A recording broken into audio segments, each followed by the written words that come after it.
गर्मी में जादुई मटके के अंदर ठंडा गांव। ओह सरला, आपकी बार तो बड़ी बेजोड़ वाली गर्मी पड़ रही है।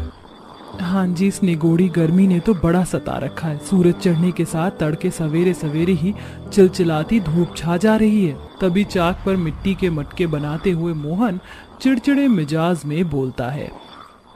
अरे सरला, मिट्टी को अच्छे से रोंदो, मटका बिल्कुल निखर नहीं रहा है, बार बार तिरछा हो रहा है। एक तो पहले ही ग्राहक मिट्टी की वस्तुएं जल्दी से खरीदने को राजी नहीं होते। अजी, तुम मुझ पर क्यों राशन पानी लेकर चढ़ रहे हो?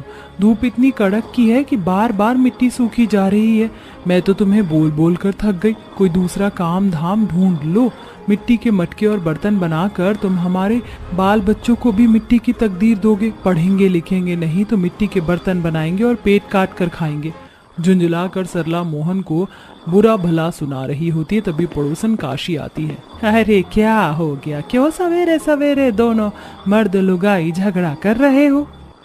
क्या करूं काशी मौसी, ये गरीबी देखकर मैं उकता गई हूँ। मैं ना सर पर एक पक्की छत है, ना बाल बच्चे का भविष्य बन रहा है। ऊपर वाले ने इस मटियापुर गांव वालों को इतना गरीब क्यों बनाया है? सरला, ऐसे दोष नहीं लगाते। और क्या दुख है तुझे? भूखे तो नहीं सो रही है ना किसी के सामने हाथ पसारना पड़ रहा है। रोज की भाग्य की रोटी तो खाने को मिल रही है। इतने में किसान बिरजू खेत के आलू लेके आता है। जयराम जी की काशी काकी, ये लो, खेत की पहली फसल में से आलू तोड़ कर लाया हूँ, बढ़िया दम आलू बनाकर खिलाना।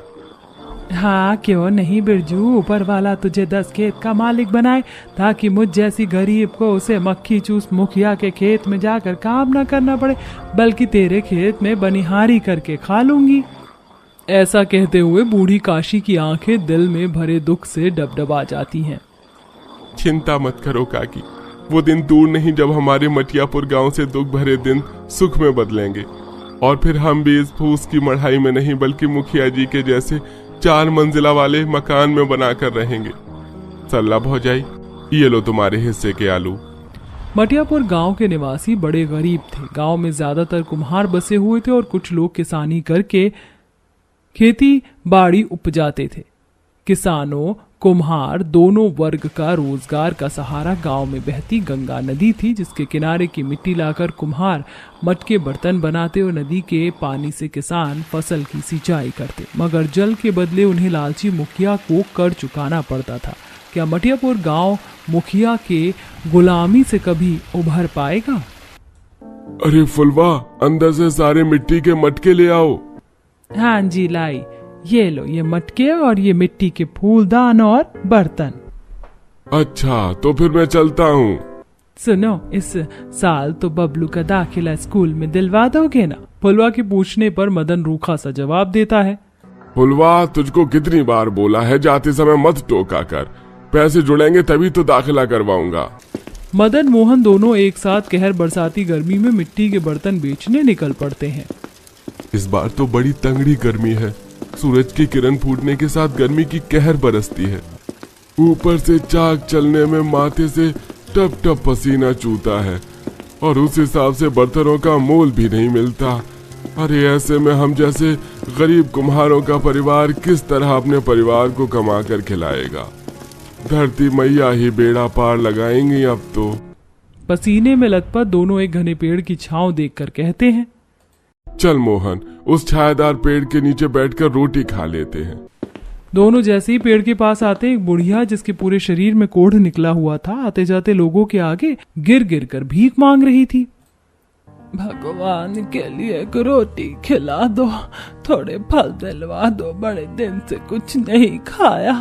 तभी मुखिया मखमली धोती कुर्ता पहने उसी राह से गुजरता है। तभी मुनीब घिन खाते हुए बोला, राम राम मुखिया, दूर होकर चलिएगा, इस बुढ़िया को कोड़न है, पता चले हमें भी छुआछूत लग जाए। बुढ़िया मुखिया के पैर पर माथा पटक कर आंसू बहाते हुए विलाप करती है। साहब, मेरी दशा पर तरस खाई, थोड़ा खाना खिला दो। पत्थर दिल मुखिया उसे जोर से लात मारता है। अरे चल हट बुढ़िया, अपने कोढ़ की बीमारी मुझको भी लगाएगी क्या? तुझको तो मैं एक खोटा सिक्का भी ना दूं। जाकर चुल्लू भर पानी में डूब मर। इतना कहकर घमंडी मुखिया चला जाता है। वहीं बुढ़िया घाव छिलने के चलते छटपटाने लगती है। बचाओ कोई। मदन मोहन नम्रता दिखाते हुए उसके पास आते हैं। अम्मा, आप ठीक तो हैं? पानी पानी पिला दो, नहीं तो मेरे प्राण निकल जाएंगे। बस अभी लाता हूँ अम्मा। मदन मटके में पानी भरकर लाता है। लो जी अम्मा, पानी पी लो। अम्मा, ये रोटी भी आप खा लो। भगवान तुम्हारे बाल बच्चों को आबाद रखे। बच्चों, भूख से बेहाल बूढ़ी अम्मा रोटी खा लेती हैं। अम्मा, आपका घर कहाँ है? मेरा कोई घर नहीं बेटा। बहू बेटे के लिए मुझ बुढ़िया को 2 रोटी खिलाना भारी पड़ रहा था, इसलिए निकाल के फेंक दिया। अब ये पेड़ ही ठिकाना है। बोलते बोलते बुढ़िया फूट फूट कर रोने लगती है। आप हमारे संग हमारे गांव चलिए अम्मा, हम आपके लिए एक झोपड़ी तैयार कर देंगे और रोटी भी हमारी पत्नी आपको पकाकर खिला देंगी। बाजार से लौटते वक्त दोनों बुढ़िया को गांव में ले आते हैं, जिसके बाद से मटियापुर गांव का मानो सोया भाग्य जाग उठता है। खेतों में 10 गुनी फसल उपजाती हैं और कुम्हारों की बर्तन की बिक्री भी खूब होती है। गांव में खुशहाली आने लगती है। अम्मा जी, अब की बार अपने खेत में से मैंने 2 पूरे क्विंटल गेहूं की कटाई की है। ये थोड़ी फसल आपके लिए लाया हूँ, आप खाना। पर बेटा, ये तो तुम्हारी मेहनत का भाग है। तुमने इतनी भीषण गर्मी में मिट्टी जोती, बीज बोया, पसीना बहाकर फसल उपजाया, अपने लिए पक्का घर बनवा लो। गर्मी में चैन से रहो। अम्मा, घर भी जल्दी बन जाएगा, पर सचमुच अम्मा, जब से आप गांव में आई हो बरकत मिल रही है। अम्मा, आम की चटनी और गरम गरम रोटी पका कर लाई हूँ, खा लेना। अरे अपनी रोटी मैं आप ही पका लेती, देख पसीने से कैसे तर गई है। कोई बात नहीं अम्मा, आप भी हमारा परिवार हो। मुनीब खिड़की के बाहर से नजर गड़ाकर सब कुछ देखता है और मुखिया से जाकर आग में घी डालते हुए कहता है। मुखिया जी, अपनी आंखों से देख कर आ रहा हूँ, पूरा गांव उसे कपटी कोड़ी की सेवा पानी कर रहा है। पूरे गांव में कोड़ फैलाएगी ये। इन 2 कौड़ी के गरीब जात वालों का ये मजाल अभी बताता हूँ इन्हें। अजीब, वो गरीब गांव वाले अपनी मेहनत का कमा खा रहे हैं, तुम क्यों उनकी खुशी में भंग डाल रहे हो? गरीबों को मत सताओ। अरे कितनी बार कहा है तुम्हें लक्ष्मी, मेरे मसले में टांग मत अड़ाओ। लुगाई हो, लुगाई की तरह रहो। मुखिया अपने गुंडों के साथ गांव वालों के घरों को उजड़वा देता है और उनकी मिट्टी के मटके तोड़कर चूर चूर कर देता है। मेरे बापू के मटके मत तोड़ो, छोड़ दो इसे। हे, चल हट, दूर हट छोकरी। माँ देखो, रानी को चोट लग गई। अब भुग तो इस भयंकर गर्मी में बिना घर के रहने का परिणाम। पूरा गांव चिलचिलाती गर्मी में बेघर बात होकर बिलखते हुए विलाप करते हैं। लगभग 2 दिन और रात गुजर जाते हैं। हे ईश्वर, हम गरीबों के भाग्य में और कितना दुख भोगना लिखा है। वो मुखिया कभी सुखी नहीं रहेगा। मेरा तो पूरा शरीर गर्मी से झुलस गया है। गर्मी के कहर से सबके प्राण निकलने को हो जाते हैं। तभी वही कोढ़ी बुढ़िया उन्हें एक मटका देती है। घबराओ नहीं, तुमसे एक भी प्राण नाश नहीं होंगे, क्योंकि मैं तुम्हें जादुई मटका गांव देती हूँ। अम्मा, इस छोटे से गांव में हमारा गांव कहां से समाएगा? जादू वगैरह कुछ नहीं होता। मदन जैसे ही मटके में झांकता है, उसे एक हरा भरा गांव नजर आता है। तभी बुढ़िया देवी बन जाती है। हे देवी, आप कौन हैं?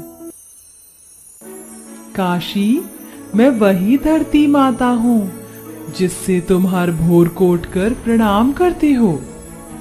मदन मोहन धरती माता है जिसकी मिट्टी से तुम मटके बनाते।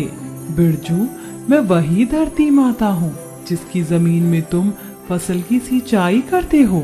तुम सब सीधे मन वाले हो। इतने दिनों तक मैं तुम्हारी परीक्षा ले रही थी, जिसमें तुम सफल हुए। इसीलिए आज मैं तुम्हें वरदान में जादू मटके में बसा ठंडा गांव देती हूँ, जिसमें तुम और तुम्हारे आने वाले बाल बच्चे की नस्ल खुशी से रहेंगे। देखते ही देखते पूरा गांव अनोखा जादुई मटका गांव बन जाता है, जहां बिल्कुल बर्फ की जितनी ठंडक थी, चारों तरफ हरे भरे पेड़ पौधे और हवा में शुद्धता थी। सबके घर विशाल मटके के आकार के थे। बंजर धरती उपजाऊ हो चुकी थी, जिसे देखकर गांव वाली आनंद से भर जाते हैं। अरे वाह जादुई मटका, गांव में तो कितनी सारी उपजाऊ जमीन है। अब हम में से किसी को भी आधा पेट नहीं खाना पड़ेगा।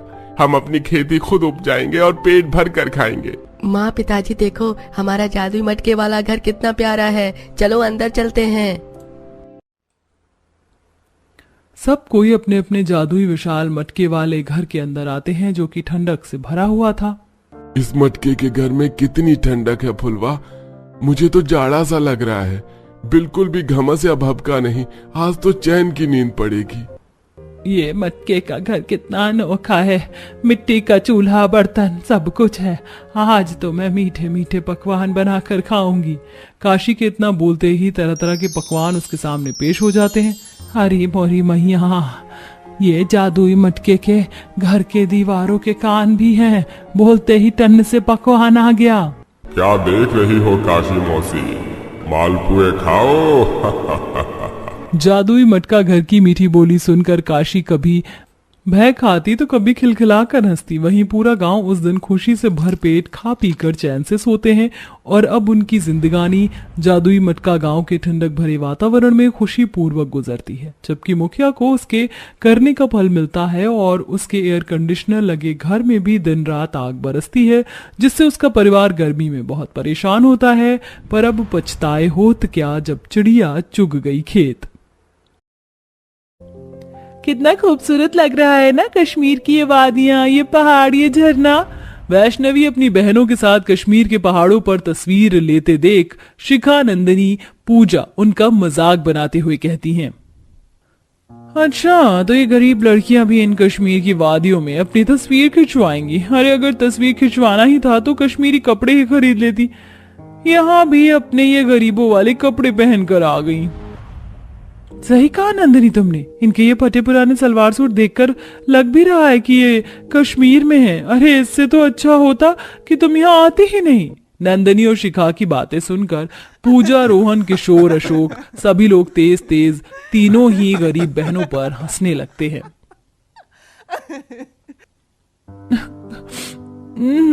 मेरे कपड़े बहुत सुंदर हैं, मुझ पर ऐसे मत हंसो। वैष्णवी क्या हुआ, कोई डरावना सपना देखा क्या? हाँ शिवानी, कुछ ऐसा ही समझो। मैंने सपना देखा कि हम तीनों बहन कश्मीर पहुंच गए, लेकिन वहां पर सभी लोग हमारे फटे पुराने कपड़ों को देखकर हमारा मजाक बना रहे हैं। डर तो मुझे भी है वैष्णवी, इंस्टीट्यूट की तरफ से भेजे गए उस कश्मीरी ट्रिप पर कहीं हमारे कपड़ों की वजह से हमारी बेइज्जती ना हो जाए। हाँ, और वैसे भी कश्मीरी कपड़े सिलवाने और उन्हें खरीदने की हमारी औकात नहीं है, और भाभी और भैया से हम जिद भी नहीं कर सकते, इसलिए अच्छा होगा कि हम कश्मीर जाए ही ना। दूसरी तरफ करवट करके लेटी हुई मेघना अपनी तीनों नंद की बातें सुन लेती है। देखते ही देखते मेरी तीनों नंद इतनी सयानी हो जाएंगी, मुझे पता नहीं था। बेचारी अपने भाई और भाभी की गरीबी हालातों को देखकर अपने सपनों का गला घोट रही हैं। नहीं, मैं ऐसा नहीं होने दूंगी। अगले दिन सुबह तीनों बहन कोचिंग के लिए रेडी हो रही होती हैं। क्या हुआ तुम तीनों को? मैं देख रही हूँ एक दो दिन से मुंह लटका हुआ है, कुछ छुपा रही हो क्या? क्या भाभी, हम आपसे क्या ही छुपाएंगे। और एक मिनट, आप स्ट्रेस क्यों ले रही है बिना बात के? आप प्रेग्नेंट हैं, आपको स्ट्रेस लेने की कोई जरूरत नहीं है। कुछ देर बाद मेघना की तीनों नंद कोचिंग के लिए निकल जाती हैं। मत बताओ, लेकिन मैं सब जानती हूँ। देखना, मैं तुम्हारे लिए तुम्हारी मनपसंद कश्मीरी ड्रेस तैयार करके ही रहूंगी। खैर वो सब तो बात की बात है, पहले तो मुझे ये पता करना है कि ये कश्मीरी ड्रेस होती कैसी है। दूसरी तरफ तीनों बहन अपने गवर्नमेंट कोचिंग पहुंचती हैं और जहां सभी बच्चे बहुत खुश हो रहे होते हैं अपनी कश्मीरी ट्रिप के लिए। भाई कुछ दिनों बाद 3 दिन का कश्मीरी ट्रिप ऑर्गेनाइज होने वाला है। मेरे पास टाइम नहीं है, मॉल जाकर बहुत सारी शॉपिंग भी करनी है। हाँ, शॉपिंग तो मुझे भी करनी है। देखना, कश्मीर के 3 दिन की ट्रिप में किसी मॉडल से कम नहीं लगूंगी मैं। सबकी नजर सिर्फ और सिर्फ शिखा पर रहेगी। एक सेकेंड, ये तीनों गरीब बहनें भी तो जा रही है ना कश्मीर। हेलो वैष्णवी, रिद्धिमा, शिवानी। हेलो शिखा, वैसे तुम तीनों गरीब बहनें तो अफोर्ड नहीं कर पाओगे ना कश्मीर की एक्सपेंसिव ड्रेस, तो अभी क्लियर कर दो तुम कश्मीर की ट्रिप में आ रही हो या नहीं आ रही। एक्सक्यूज मी शिखा, तुम्हें क्या फर्क पड़ता है हम कश्मीरी ट्रिप पर आए या ना आए? हम अपना देख लेंगे, तुम अपने से मतलब रखो। Whatever, जो करना है करो। बाकी शिखा तो मॉडल ही लगेगी कश्मीर की वादियों में। माँ के गुजर जाने के बाद तीनों बहनों की भाभी मेघना सिलाई करके और भाई दिहाड़ी पर काम करके उनकी पढ़ाइयों के लिए पैसे जोड़ रहे थे।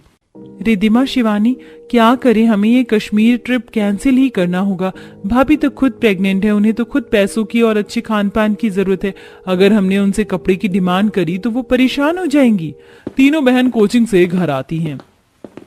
रिद्धिमा, ये देखो, मैं कोचिंग से ये ऑल अबाउट कश्मीर की मैगजीन लेकर आई हूँ। देखो, इसमें दिखा रखा है कि कश्मीरी लोग कैसे कपड़े पहनते हैं। ओहो, ये तो बहुत सुंदर लग रहे हैं।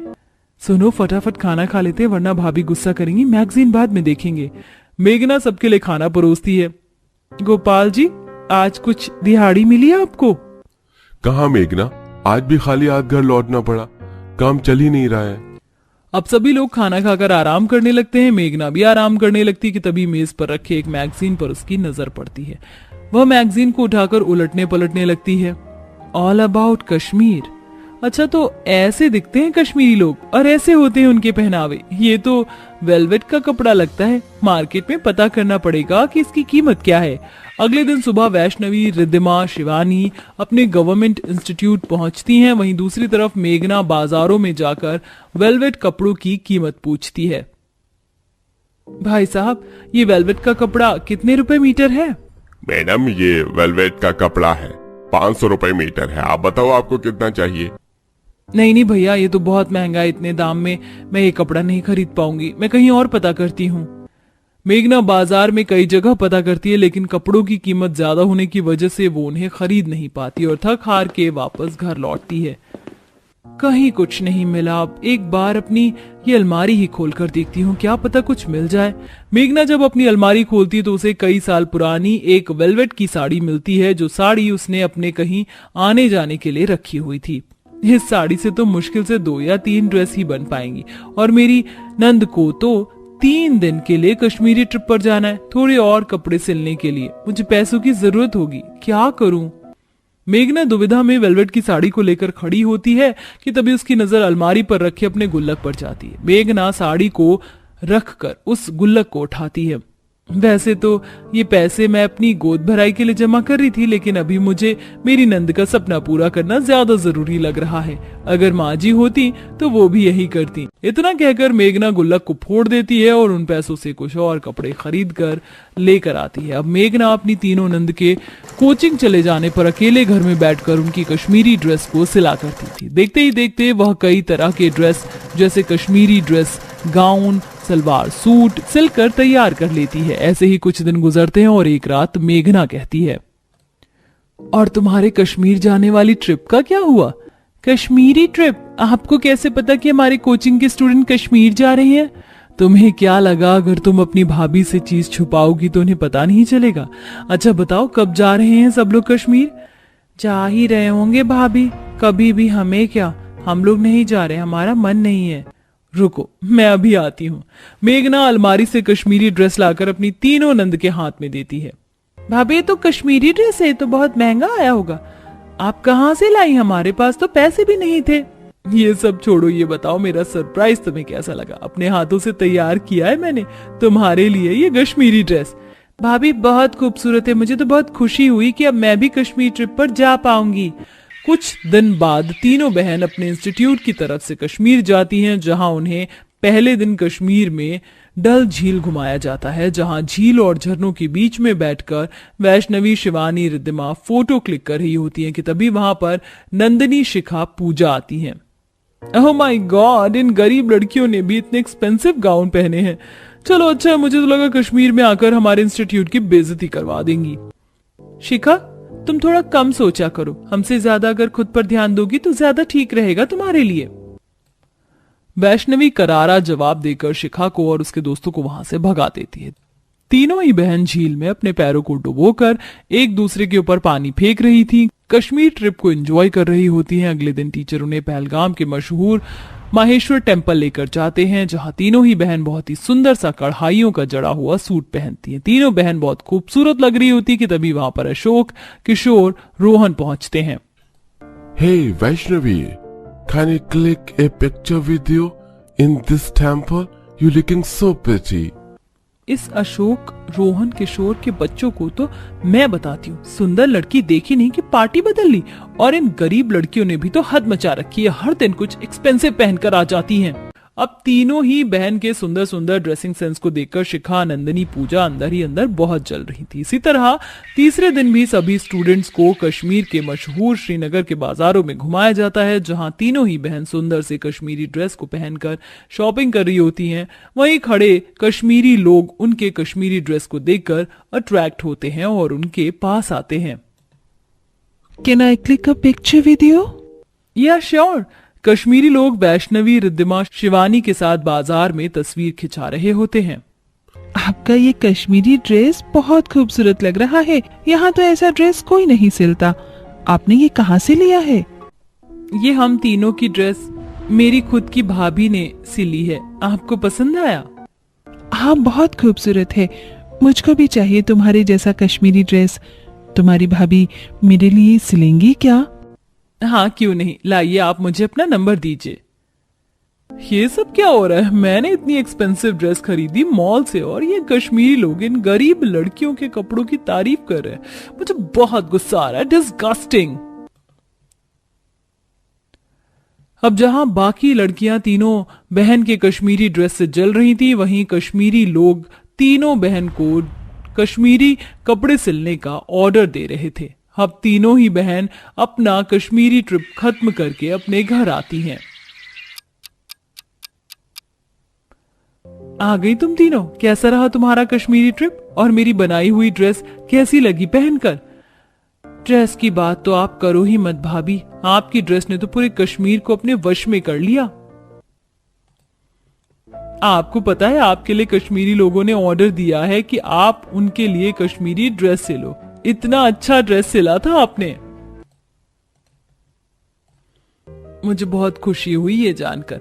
अब देखते ही देखते गरीब दर्जी मेघना कश्मीरी लोगों के लिए भी कपड़े तैयार करने लगती है और कोरियर द्वारा पहुंचाने लगती है, जिसके बाद उसकी आमदनी भी बढ़ जाती है और आर्थिक तंगी भी धीरे धीरे खत्म होने लगती है।